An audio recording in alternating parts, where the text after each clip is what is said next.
Evangelho de Marcos, irmãos, Evangelho de Marcos, no capítulo de número 5.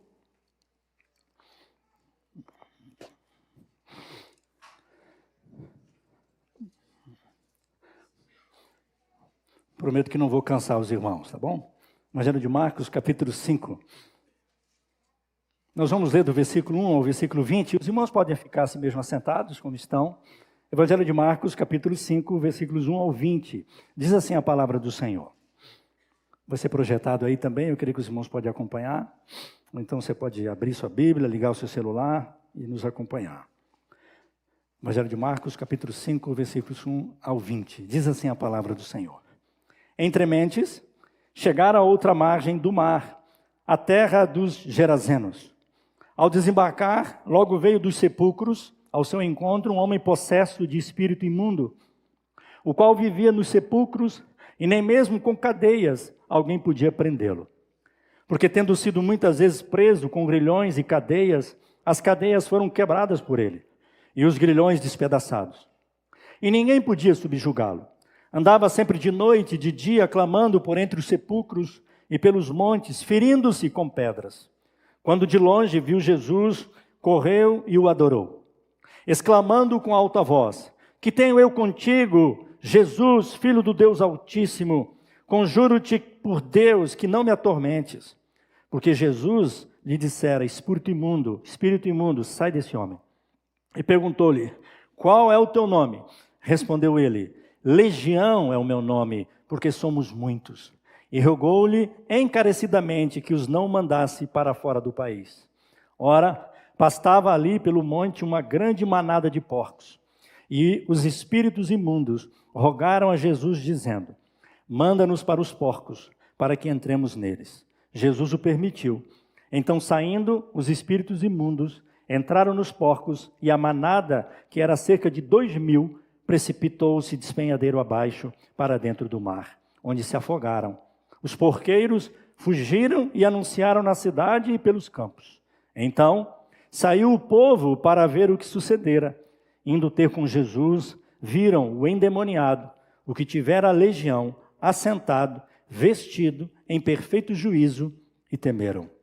Os que haviam presenciado os fatos contaram-lhes o que acontecera ao endemoniado e acerca dos porcos. E entraram a rogar-lhe que se retirasse da terra deles. Ao entrar Jesus no barco, suplicava-lhe o que for endemoniado que o deixasse estar com ele. Jesus, porém, não lhe permitiu, mas ordenou-lhe: vai para a tua casa, para os teus, e anuncia-lhes tudo o que o Senhor te fez e como teve compaixão de ti.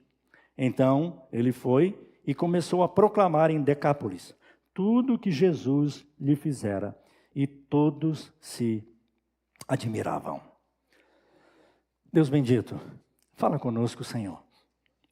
Pai querido, estamos aqui para glorificar o teu nome, te exaltar, te engrandecer e para ouvir a tua voz. Senhor, fala conosco. Abre, Senhor, a nossa mente, os nossos olhos, nosso coração, para que possamos compreender, Senhor, um pouco, ó Pai, daquilo que o Senhor tem para cada um de nós. Ó Deus, fala, Senhor, a cada um de nós. Nós precisamos ouvir a tua voz.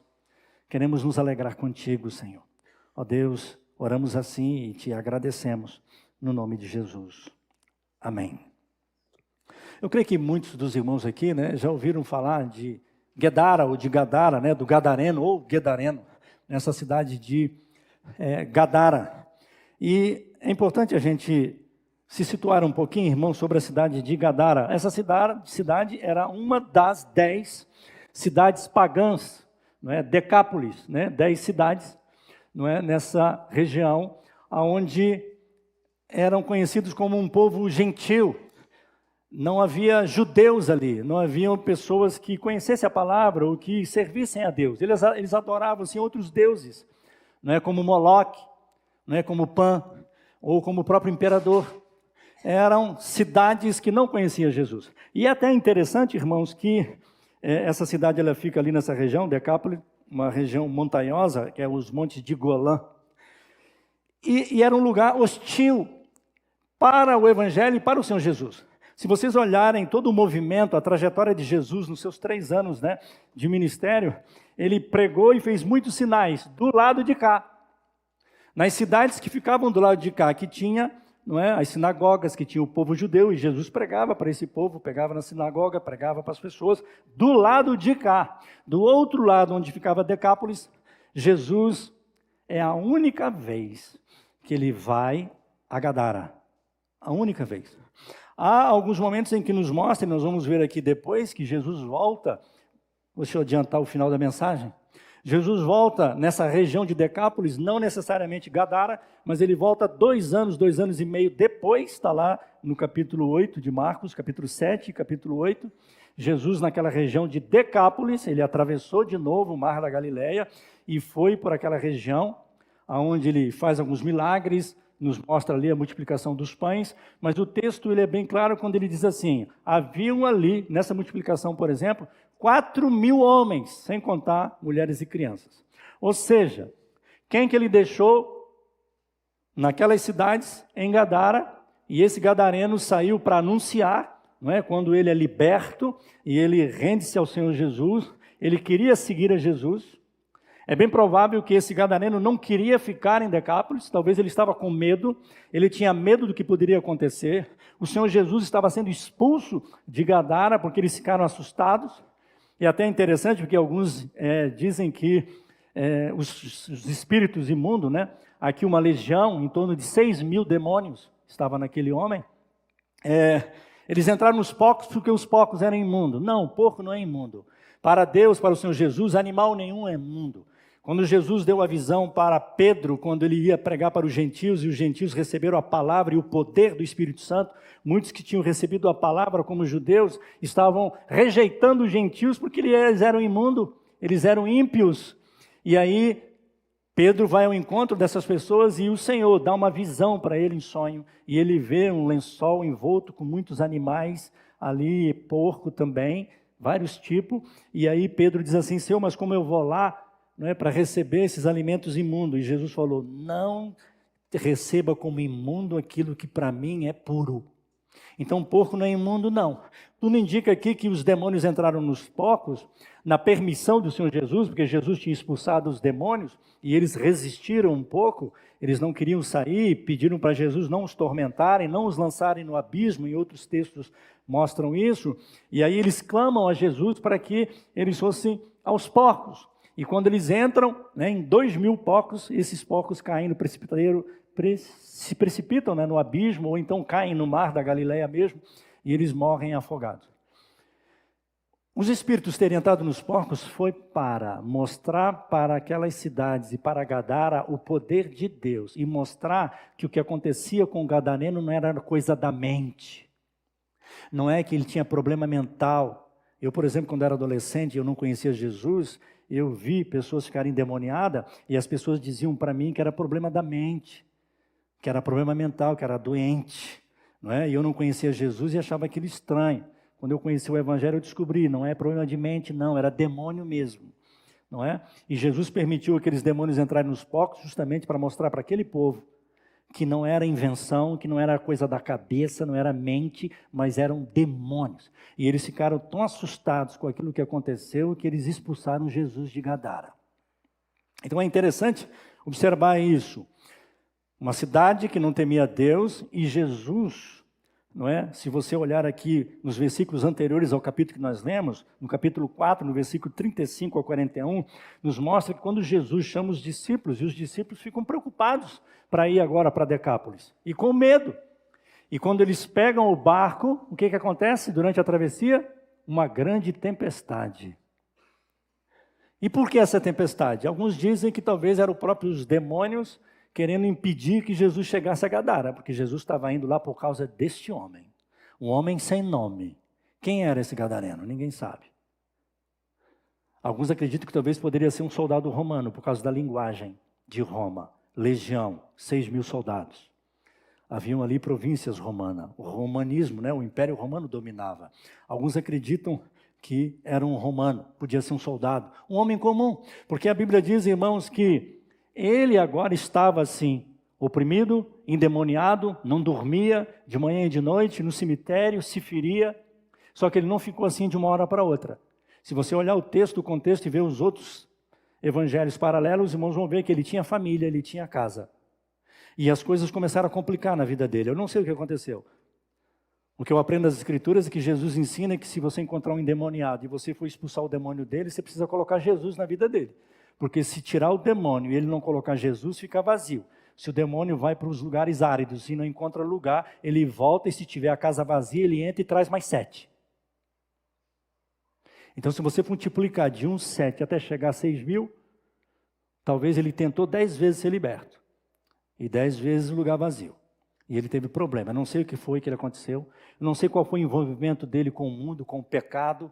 O que ele se envolveu, o que ele praticou, aonde ele foi para que os demônios entrassem na vida dele. E é claro que a família, as pessoas tentaram libertá-lo de alguma forma, não conseguiram. Eles desistiram desse homem. Esse homem agora vivia nos sepulcros. Ele vivia apavorando as pessoas. Mas Jesus foi ao encontro desse homem. E eu acredito, irmãos, que essa tempestade talvez tenha sido o inimigo tentando impedir, sim. Mas é bem provável que Jesus tenha permitido essa tempestade, foi para aumentar a fé dos discípulos. Os discípulos estavam indo para Decápolis, para Gadara, com medo, apavorado, correndo risco de morte. E o Senhor Jesus, que o texto ali termina dizendo assim, os discípulos: quem é esse que até o mar e o vento lhe obedece? Ele é o Senhor. Ele é o que criou os céus, a terra, o mar e o vento. E ele tem poder e autoridade para fazer calar. E então eu creio, irmãos, bem provável que essa tempestade tenha acontecido. Foi para que a fé dos discípulos fosse aumentada. E eles vissem o poder do Senhor, quando ele acalma tudo. E aí eles chegam em Gadara. E aí acontece o episódio da libertação deste homem. Quem era esse homem? Não há nome, nós não sabemos quem era este gadareno. Mas Jesus, ele vai ao encontro desse homem. E como eu disse para os irmãos, é um único relato que tem de que Jesus tem ido de Gadara. E ele foi lá para única e exclusivamente libertar esse endemoniado, que talvez não era ninguém para ninguém. Mas Jesus vai até ele. Jesus foi ao encontro daquele homem e o liberta. E ele volta. Ele volta. Esse homem queria acompanhá-lo. Jesus não permite. Vai e vai contar para os teus, para a tua casa, para a tua família. E como os irmãos puderam ver no texto, ele saiu proclamando e contando e testemunhando o que tinha acontecido na vida dele. E aí eu consigo ver, lá em Marcos capítulo 7, no versículo 31, quando mostra Jesus de novo atravessando o lago ou o mar de Galileia, vai nessa região de Decápolis. E quando ele está lá, o texto nos mostra no capítulo 8, versículo 9 a 13, 4.000 que estavam lá reconhecendo Jesus como o Senhor e Salvador. Ouviram de quem? Há quem diga que esse gadareno foi o primeiro enviado evangelista para falar do amor de Cristo em lugares que Jesus ainda não tinha sido conhecido. Jesus foi ao encontro do gadareno. Jesus foi ao encontro de Zaqueu. Lembram? Jesus foi ao encontro da samaritana. Todos esses momentos, ele entrou em Jericó, ele foi em Samaria para encontrar com Zaqueu e para encontrar com essa mulher samaritana. Ele foi lá em Gadara para libertar esse homem. Eu quero dizer para você que está aqui nesta noite, meu irmão, minha irmã, você que está me ouvindo. O Senhor Jesus está aqui neste lugar. E Ele veio aqui para ter um encontro contigo. Ele veio aqui, quem sabe, para libertar você. Para quebrar cadeias, grilhões. Para mostrar para você, quem sabe, o caminho. Para que você o reconheça como o Senhor e Salvador da sua vida. Jesus, Ele está neste lugar. E Ele é poderoso, irmãos, para libertar, para quebrar cadeias, grilhões, para trazer saúde, vida. Ele é o Senhor, o Deus que nos amou, irmãos. Ele não só atravessou o mar da Galileia para encontrar o gadareno, irmãos. Ele atravessou o universo para me encontrar e te encontrar. Ele, Deus, se fez homem para vir a essa terra, para te encontrar e me encontrar, para trazer para mim e para você, meu irmão, minha irmã, vida, salvação, libertação, nos dá a garantia de um reino, de uma vida eterna, de estarmos para sempre com o Senhor. E fazer de mim, de você, meu irmão, minha irmã, dessa turma toda que foi recebida aqui, um instrumento nas mãos do Senhor. E a minha oração não só para quem esteve aqui na frente, para mim que estou, para você que está aqui nesta noite, é que eu e você, ao sair daqui, irmãos, levemos Jesus com a gente. Que possamos sair daqui e levarmos Jesus com a gente, no nosso coração, na nossa mente, na nossa alma. Mesmo porque o Senhor Jesus disse para todo aquele que crê e o recebe como Senhor e Salvador: eu estarei convosco todos os dias até a consumação do século. Meu irmão, minha irmã, que eu e você saiamos daqui e levemos Jesus com a gente. Para talvez quando você chegar na sua casa, meu irmão, minha irmã, você jovem, menino, menina, você senhor e senhora, quando você chegar na sua casa, quem sabe a sua família vai ficar perguntando: é você mesmo? O que aconteceu com você, Antônio? O que aconteceu com você, Eduardo, João Vitor, Ivo, Ronaldo? O que aconteceu com você? E você possa dizer: Jesus me encontrou. Jesus me encontrou. Jesus restaurou a minha vida, me libertou. Ah, irmãos, nós precisamos levar Jesus com a gente. A vida cristã não se restringe ou se resume apenas aqui, irmãos. Há momentos de adoração. Se bem que nós já aprendemos e sabemos que a adoração, ela continua aqui depois do culto, onde quer que a gente vá, com o nosso trabalho, com o nosso serviço, com a nossa profissão, com a nossa vida, com o nosso casamento. Tudo em nós precisa glorificar o nome do Senhor. Mas eu e você precisamos lembrar disso, irmãos. Às vezes nós queremos ficar, mas o Senhor diz: vá e conte para os seus o que eu fiz na sua vida. Ele conta, irmãos, o texto diz que as pessoas ficaram impressionadas. O texto chega a dizer que viram aquele homem que era endemoniado, possesso, tipo lunático, doente, agora em perfeito estado, vestido aos pés de Jesus.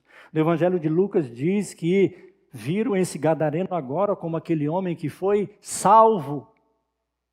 Alguém que foi salvo. Irmãos, eu e você, meu irmão, minha irmã, nós fomos salvos, alcançados pelo amor de Cristo. Em Cristo fomos feitos agora nova criatura. Não que nós sejamos perfeitos, não somos fracos, falhos, pecadores. Mas o amor de Deus nos alcançou. E todo aquele que é lavado e remido pelo sangue do Cordeiro, todo aquele que foi alcançado pelo amor de Cristo, a vida é transformada. Ainda que a gente não perceba, irmãos, talvez você saia daqui com o desejo do seu coração de amar e servir ao Senhor. E talvez você nem perceba algo que já aconteceu em você, mas eles vão ver. Seus colegas na escola vão ver. Quem sabe seu pai e sua mãe vai perceber. Tem alguma coisa diferente nesse menino. Tem alguma coisa diferente nessa menina. Ou no pai, né? O que aconteceu com a minha mãe? A mãe está diferente, ela era chata, ranzinza, agora está diferente. Meu pai era bruto, era assim, era assado, está diferente. Jesus, irmãos, na nossa vida, nós somos alcançados pelo amor de Cristo. Irmãos, não há cadeias que o Senhor Jesus não possa quebrar. Não há, irmãos, nada que o Senhor não possa transformar, restaurar. A palavra de Deus nos diz que para isso o Senhor Jesus veio, para destruir as obras do diabo. E as obras do diabo, irmãos, este que veio para matar, roubar e destruir, ele começa fazendo com que as pessoas pequem, com que as pessoas façam o que é mal, sejam desobedientes, rebeldes, se afastem, fujam do Senhor, busquem, quem sabe, outros caminhos que não são do Senhor. É isso que o diabo faz. Mas aqueles que conhecem o Senhor Jesus e entendem a obra que Jesus fez, ele veio para desfazer, destruir as obras do diabo. Tirar toda mentira, todo engano, toda confusão, tirar as vendas dos nossos olhos, destapar os nossos ouvidos, irmãos, para que a gente veja e ouça o Senhor. Ouça e veja o Senhor. Eu disse outro dia aqui quando pregava, há muitos que têm ouvido, mas não têm entendido porque não estão escutando. Ouvir não é apenas ter orelha, é prestar atenção no que está ouvindo, é entender o que o Senhor está falando, é praticar e viver aquilo que Jesus tem nos ensinado. É isso que Jesus disse: todo aquele que tem ouvido, ouça, ouça. Nós precisamos ouvir e precisamos viver, precisamos praticar, e esta é a vontade do Senhor. O encontro com Jesus, irmãos, como eu disse, ele transforma a vida das pessoas. Que nós possamos crer nisso, irmãos.